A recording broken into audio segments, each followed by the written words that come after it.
अतिशय मनापासून आनंद आहे की जे परिश्रम भाजपच्या सर्व नेते आणि कार्यकर्त्यांनी घेतले, नांदेडच्या जनतेने आम्हाला साथ दिली.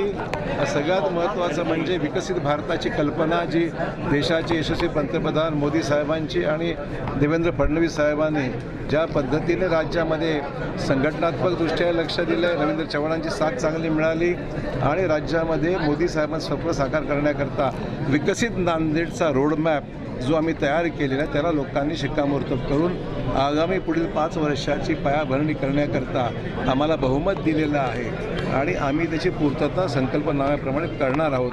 याच्यासाठी लोकांची साथ मिळाली, त्याबद्दल लोकांचे धन्यवाद मानतो. सर, काय कानमंत्री तुम्ही महापौर मी त्यांना त्याच म्हणून स्टार्ट अर्ली, गो स्लोली आणि रीच सेफली, म्हणजे वेळेवर सुरू करा, व्यवस्थितपणे काम करा आणि आपलं ठरलं त्याप्रमाणे गोल अचीव करा.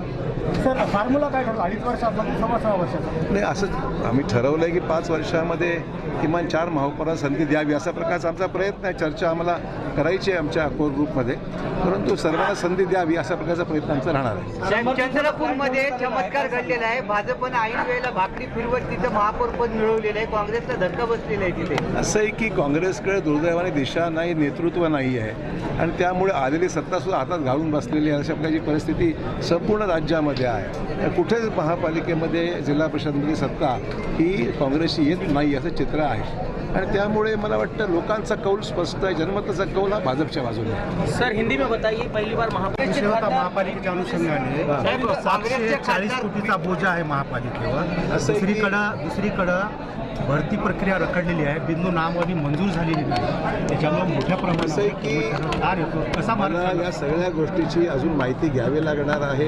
महापौरांच्या उपस्थितीमध्ये बैठक घेऊन त्यांची कामाची प्रायोरिटी ठरवावी लागणार आहे. पैसा ठीक आहे, कर्ज काही ठिकाणी काढावं लागतं, पण कर्ज योग्यपणे काढल्यावर विनियोग झाला की नाही हे पाहावं लागतं. काँग्रेसचे खासदार रवींद्र चव्हाण यांचा भाजपमध्ये पक्ष प्रवेश होणार आहे का? कारण की अफवा उठलेली आहे आणि आपल्या सोशल मीडियामध्ये येते. राजकारणामध्ये काही घडू शकतं.